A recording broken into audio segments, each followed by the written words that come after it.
તો 13 લોકસભાના અપક્ષ ઉમેદવાર દેવેન્દ્ર મોતીવરસની વિવિધ મુદ્દાઓને લઈને જંગી જાહેર સભા યોજાઈ। ગીર સોમનાથ જિલ્લાના વેરાવળ શહેરમાં 13 લોકસભાના અપક્ષ ઉમેદવાર દેવેન્દ્ર મોતીવરસની ટાવર ચોક ખાતે જંગી જાહેર સભા યોજાઈ હતી, જેમાં અપક્ષ ઉમેદવાર દેવેન્દ્ર મોતીવરસ દ્વારા જાણવા મળેલ હતું કે લોકસભા વિસ્તારમાં મોટો ભાગ દરિયાઈ પટ્ટી પર છે, જેનો મુખ્ય ઉદ્યોગ માછીમારી છે। આ માછીમારીનો વ્યવસાય લોકોને રોજગારી મળે છે અને સરકારને કરોડો રૂપિયાનું હુંડિયામણ મળે છે। હાલ મોંઘવારીને લઈને માછીમારોને ડીઝલથી લઈ બરફ સુધીની તમામ ચીજવસ્તુઓ જરૂરી ચીજવસ્તુઓ લેવામાં અસમર્થ બન્યા છે અને તેને લઈને માછીમારીની જે વ્યવસાય જે છે તે ભાંગી પડ્યો છે।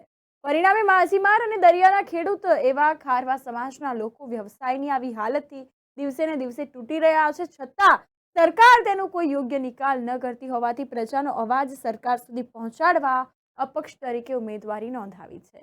સાથોસાથ દેવેન્દ્ર મોતીવરસ દ્વારા જાણવા મળેલ હતું કે જો લોકો મને મદદ કરશે અને મત આપીને વિજય બનાવશે તો હું જિલ્લાના પાયાના વ્યવસાય એવા માછીમારી અને માછીમારો માટે અનેક યોજનાઓ લઈ આવીશ, જેથી માછીમાર સમાજ સક્ષમ અને સાથોસાથ જિલ્લાના એવા ઘણા પ્રશ્નો છે કે જેનાથી તે પીડાઈ રહ્યા છે, તકલીફો ભોગવી રહ્યા છે અને તેનો નિકાલ લાવીશ તેવું પણ તેઓ દ્વારા જણાવવામાં આવ્યું છે।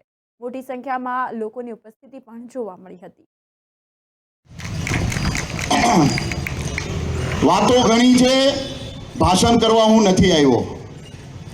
વાતો ઘણી છે, ભાષણ કરવા નથી આવ્યો, માત્ર તમને કહેવા માટે જ આવ્યો છું। પરિસ્થિતિ હું ખુદ પસાર થાઉં છું એટલે આવ્યો છું। હવેનો સમય પહેલા જેવો આવી ગયો, હવેનો સમય પહેલા જેવો આવી ગયો। કાઉન્સિલરનો જવાબ શું છે ખબર છે? કે ભાઈ કે હું ખુદ થાકી ગયો છું, મ્યુનિસિપાલિટીમાંથી કોઈ કામ કરતા નથી ને મને કોઈ જવાબ દેતા નથી, તો પછી હું કે ભાઈ કાઉન્સિલર બન્યો શા માટે? કાઉન્સિલર બન્યો શા માટે? હું બહુ મોટી થેન્ક યુ વિરેનભાઈ, થેન્ક યુ। હું પહેલા સૌ પ્રથમ બધાને હાથ ઊંચા કરી ને એક સ્લોગન ગવડાવું છું। જરા હાથ ઊંચા કરજો પ્લીઝ, હાથ ઊંચા કરજો પ્લીઝ। જો મારો વિજય થાય તો સૌથી પહેલું માછીમારીનું કામ મારું એ કરીશ કે જે બોટના કોલ છે એના ઉપર 10 લાખ રૂપિયાની પહેલી સહાય આપીશ, અને જે હોડીના કોલ જે કોલ રજિસ્ટર્ડ કહેવાય એના ઉપર હું 5 લાખની સહાય પહેલી એમને આપી દઈશ, જેથી કરીને એ લોકોની આર્થિક સ્થિતિ ઊભી થઈ જાય।